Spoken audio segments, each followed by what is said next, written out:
welcome to Singapore. So hi guys, welcome back to my channel. ये है Singapore travel vlog episode 2। तो Singapore में land करने के बाद हमने किया प्लेन से डिसम्बार्क और खुशी तो अलग ही लेवल की थी। तो ये है world famous Singapore Changi international airport और ये वर्ल्ड के बेस्ट एयरपोर्ट्स में जाना जाता है। हमने तो डिपार्चर का पूरा दिन सिर्फ ये एयरपोर्ट कवर करने के लिए रखा है। ये मैं आपको सिंगापुर के लास्ट डे के व्लॉग में दिखा दूंगी, सो स्टे ट्यून्ड। तो हम लैंड हुए थे सुबह के 8 बजे। हमने थोड़ा सा चांगी एयरपोर्ट एक्सप्लोर किया और फिर हम निकले इमिग्रेशन की तरफ। हमने हमारा वीज़ा सिंगापुर के डेजिग्नेटेड ट्रैवल एजेंट्स के थ्रू कराया और वो 4 दिन में आ गया था। इमिग्रेशन में अपना SG अराइवल कार्ड भरना भी बहुत इंपॉर्टेंट है। ये बेसिकली एक हेल्थ डिक्लेरेशन फॉर्म है। यहाँ का इमिग्रेशन कम्प्लीटली ऑटोमेटेड है। आपको सिर्फ अपना पासपोर्ट स्कैन करना है और उनके पास आपकी सारी डिटेल्स आ जाती है। लगेज कलेक्ट करने के बाद हमने एयरपोर्ट एग्जिट किया और हम वेट कर रहे थे हमारे पिकअप का। आप कितने एक्साइटेड है? बहुत ज़्यादा। आप क्यों इतने दुखी है? मेरे पैर दुखती है। हमने हमारे एयरपोर्ट ट्रांसफर्स और साइट सीइंग पहले ही बुक कर लिए थे। तो ये है हमारा पिकअप ट्रांसफ़र। ड्राइवर बहुत ही फ्रेंडली था। गाड़ी भी काफ़ी बड़ी थी, हम सब कंफर्टेबल थे और सारा लगेज भी फिट आ गया था। तो हमने बुक किया था वी लैवेंडर होटल जो लैवेंडर में है और ये होटल MRT स्टेशन के ऊपर ही है।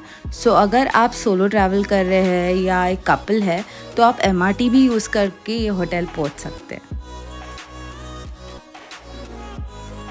तो हम लोग होटल 12 बजे तक पहुंच गए थे और हमें अर्ली चेक इन भी मिल गया था थैंकफुली। हमारे पेरेंट्स काफ़ी एग्जॉस्ट हो गए थे इस ट्रैवल से, तो हमने उन्हें रेस्ट करने दिया और हम गए हमारे रूम में।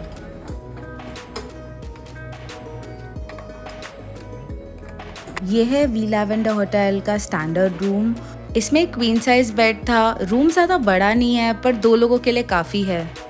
रूम में सारी बेसिक एमिनिटीज़ है। टीवी है, 2 बॉटल पानी है, केटल है, टी कॉफ़ी भी है। सो सारी बेसिक रिक्वायरमेंट्स है।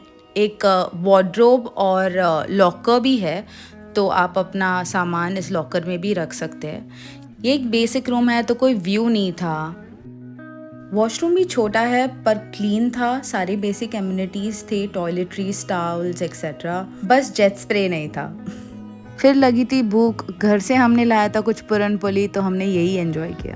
तो एलरॉय का कज़न रोहन जो ऑलरेडी सिंगापुर में काम करता है, उसे हमने बताया था कि मैं और एलरॉय सिंगापुर आ रहे हैं। तो ये काफ़ी एक्साइट हो गया हमें देख के, बट उसे नहीं पता था कि मॉम भी आ रही है।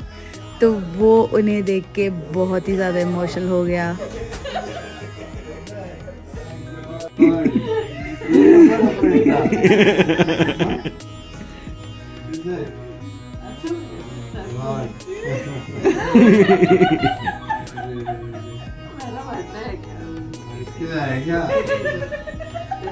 क्या बात है, क्या बात है।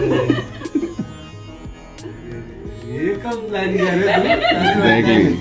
फिर इस इमोशनल मीटिंग के बाद हम गए नीचे और हमने सबसे इम्पोर्टेंट काम किया, एक सिम कार्ड लिया। तो ये पड़ा हमें $15 में with 100 GB data which is enough for the trip. So ये सिम कार्ड का शॉप होटल के नीचे ही है, सो काफ़ी इजी एक्सेस है। V Lavender hotel is amazing for low budget travellers. I think it is very well accessible. सबसे important तो मैंने ऑलरेडी कहा, ये MRT स्टेशन के ऊपर ही है और नीचे वाइड वैरायटी ऑफ शॉप्स है। मैकडॉनल्ड्स है, बर्गर किंग है, एक फूड कोर्ट भी है। तो हम टहल रहे थे नीचे देखने के लिए अगर कोई स्नैक्स है which we can take back for our parents. First day पे ही हमें कुछ ज़्यादा एक्सपेरिमेंट करने का मन नहीं कर रहा था, तो हमने कुछ बन्स लिए, ये सॉसेज रोल्स थे और हमारे पेरेंट्स ने वो एंजॉय किया। फिर रोहन ने हमें ट्रीट किया to these amazing softy cones from McDonald's. ये काफ़ी डिलिशियस थे, मैंने तो एंजॉय किया कम्प्लीटली। सो ये है एंड इस व्लॉग का। Stay tuned for the upcoming videos. Don't forget to like, share and subscribe. Bye.